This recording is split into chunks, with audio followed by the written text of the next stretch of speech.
Assalamualaikum warahmatullahi wabarakatuh. Selamat datang di channel 99 Quotes dengan rubrik cinta. Cerita inspirasi kita.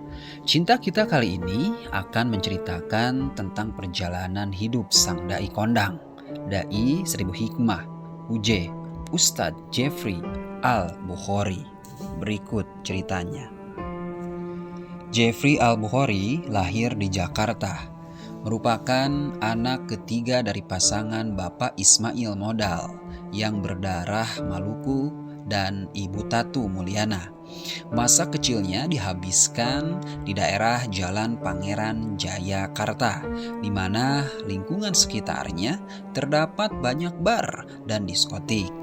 Jeffrey tidak pernah merasakan kelas 4 sekolah dasar karena pada saat bersekolah di SD 07 Karanganyar, ia lompat kelas dari kelas 3 ke kelas 5. Sejak kecil, ia telah menunjukkan ketertarikan pada mata pelajaran agama dan kesenian.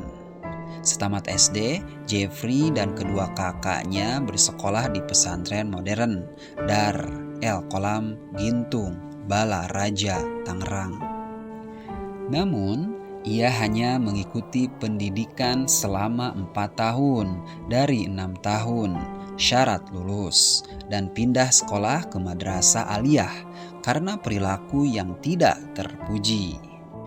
Sejak kecil, Jeffrey telah menunjukkan bakat untuk tampil dengan meraih prestasi MTQ, Musabaqah Tilawatil Quran, hingga tingkat provinsi.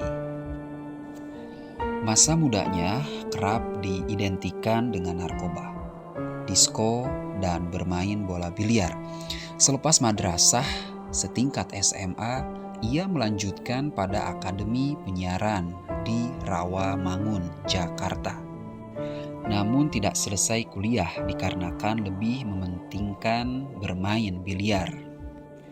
Sebagai pecandu narkoba, Jeffrey bertemu dengan Pipik Dian Irawati yang dikenal sebagai model gadis sampul majalah Aneka. Tahun 1995, asal Semarang, Jawa Tengah, dan menikah siri pada 9 Juli 1999. Pernikahan ini kemudian diresmikan di Semarang 2 bulan kemudian. Pasangan ini dikaruniai 3 orang anak, Adiba Kanza Az-Zahra, Muhammad Abizar Al-Ghifari, dan Alia Az-Zuhro. Beberapa tahun kemudian lahir anak keempat Jeffrey, yaitu Ataya Bilal Rizkillah. Karir sebagai aktor bermula dari kegemaran Jeffrey menyambangi Institut Kesenian Jakarta dan mengikuti hingga menggantikan pemain sinetron yang sedang latihan. Sampai akhirnya mengikuti pemilihan pemain dan mendapat peran. Ia juga menjadi penari di sebuah klub malam. Pada tahun 1990, Jeffrey mendapatkan peran pada sinetron Pendekar Halilintar di TVRI.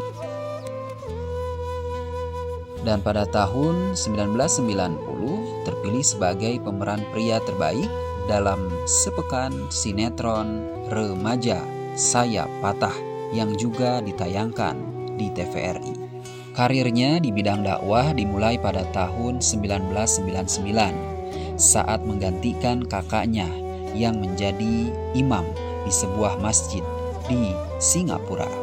Pekerjaan kakaknya untuk memberikan pelayanan di masjid-masjid dekat rumah di wilayah Jalan Pangeran Jayakarta, Jakarta diberikan kepada Jeffrey.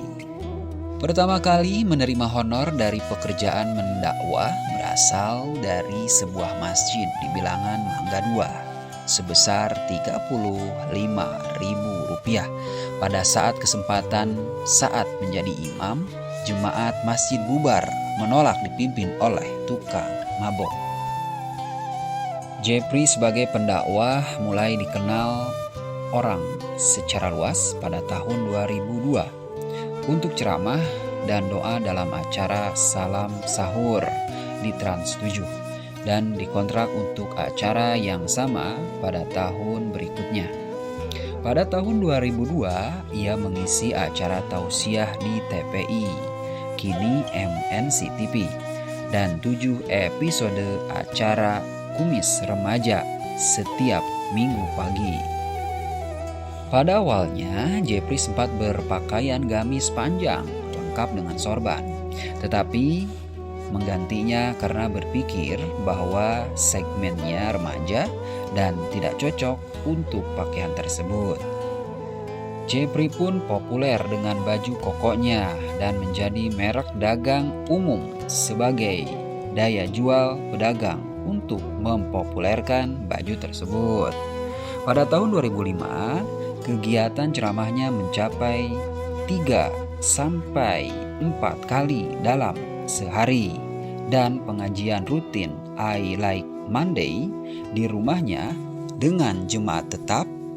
Pada tahun yang sama, ia diminta memberikan ceramah di Istana Negara, di mana salah satunya penggemarnya adalah Presiden Susilo Bambang Yudhoyono. Juga pada tahun 2005, Jepri meluncurkan album rohani Lahir Kembali yang komersial.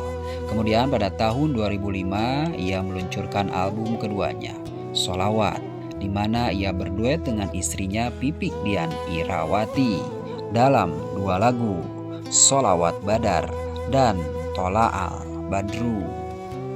Pada tahun 2005, Jepri juga pernah berkolaborasi dalam mini album Ungu yang hanya berisi 5 lagu dengan judul Para Pencarimu dalam lagu Surga Hati.